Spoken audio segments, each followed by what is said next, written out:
Fala, Rovai, o editorial do Fórum 11:30. Hoje eu vou falar de quem? Ninguém do Marreco, o Marreco de Maringá, o Marreco que tá que nem um pato pulando de galho em galho, correndo, querendo saber o que ele vai fazer da vida. O Marreco agora está anunciando que pode ser candidato ao Senado. Ah, Marreco, imagine só que a gente não sabia disso. Ele já está correndo da área da disputa com o Lulão Coxa Linda. Está dizendo que não tem, talvez seja melhor para o país consolidar a terceira via. E o que faria? Ele sairia do Paraná, mudaria seu domicílio eleitoral para São Paulo, né? Deixaria o Álvaro Dias saindo candidato ao Senado, à reeleição lá no Paraná, e viria disputar uma vaga aqui em São Paulo em aliança com o João Dória, que seria o candidato dessa terceira via. Para isso dar certo, precisa combinar primeiro com o Eduardo Leite, né? Que o Eduardo Leite é candidato e vai disputar a prévia com Dória. Precisa perder a prévia com Dória, para aí o Dória conseguir trazer para sua canoa o Rodrigo Maia, que ele já trouxe, né? E o Marreco de Maringá, que viria então para entrar na chapa, para ser candidato. A questão que se coloca é o seguinte: o Moro era herói nacional. O Moro era o homem do terno preto, aquele que viria resgatar o Brasil, mudar a história do país, passar a limpo. Ele colocou o Lula 580 dias na cadeia, né, num processo absolutamente eivado de distorções e injustiças. E agora que ele tem a oportunidade de tirar isso a limpo e ir para a eleição, para pautar o debate da corrupção, ele não faz. E por que ele não faz? Porque tem medo. Porque o Lula está disparado em Pernambuco, onde o Lula tem 55%, ele tem 1%. Né? O Lula ganha dele no Paraná.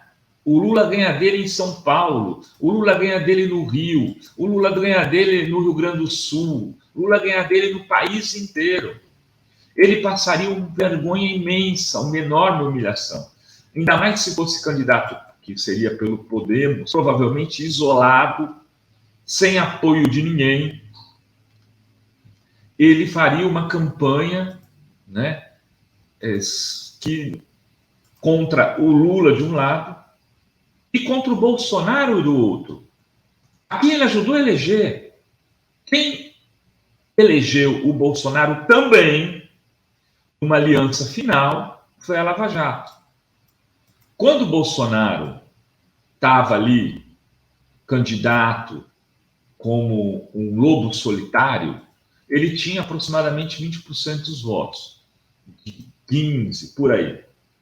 O Exército fechou a candidatura em apoio ao Bolsonaro, né? Consolidou-se a aliança do Partido Militar de apoio ao Bolsonaro. Esse foi um primeiro movimento. O segundo movimento foi o movimento de uma aliança do bolsonarismo a partir da contratação, da aquisição do posto Ipiranga com o mercado financeiro, com boa parte do mercado financeiro. O terceiro acordo foi um acordo que fez com que parte dos setores religiosos, dos agrupamentos evangélicos, que ainda não estavam com Bolsonaro, e que eram muitos porque estavam na candidatura do Geraldo Alckmin, por exemplo, viessem e fechassem em bloco com o bolsonarismo. E no último movimento de fechar grandes grupos de apoio, o Bolsonaro conquistou a Lava Jato. E, para isso, prometeu ao Moro, segundo Moro, prometeu a ele o Ministério da Justiça e um cargo no Supremo. O Moro disse, quando sai do governo, que tinha uma promessa do Bolsonaro que ele seria o escolhido para o Supremo e tal. E aí o Moro assume o Ministério da Justiça tendo sido um dos primeiros ministros a ser escolhido pelo Bolsonaro. Não teve a menor, não foi nem um pouco discreto. O Bolsonaro acabou de ganhar, o Moro já estava naquela casa dele lá no Vivendas da Barra, aquele condomínio de gente séria e honesta, né? Aquele condomínio de pessoas de ilibada reputação, pelas notícias que saem por aí nos jornais, pelos envolvimentos que as pessoas têm com milícias. Aí o Moro estava lá, já fechando, já beijando a mão do Bolsonaro para aceitar o cargo de ministro da Justiça. Foi fiel escudeiro do Bolsonaro durante boa parte do seu primeiro termo de governo. Mais de um ano e pouco. Ficou ali, inclusive, referendando os atos bizarros do bolsonarismo, né? Inclusive durante o início do processo da pandemia. E foi depois para os Estados Unidos, para quem talvez, né, para os verdadeiros chefes dele, né, continuar o seu talho missionário, né, de alguém que não tem interesses escusos e que é limpo para fazer política, né, do campo dos negócios relativos àqueles que tinham sido capturados empresas que tinham sido condenadas na Lava Jato, que precisavam de alguém para fazer um trabalho, né, de orientação, de consultoria, para como lidar no dia a dia com os seus empreendimentos. E volta agora para o universo da política, só que volta com o rabinho entre as pernas, né? O Moro é um cara que é 1/10 do que foi.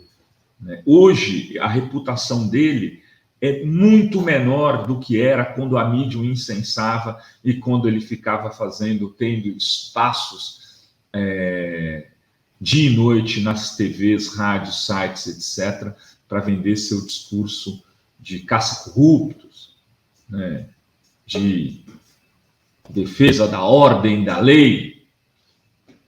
Moro é assim que a vida.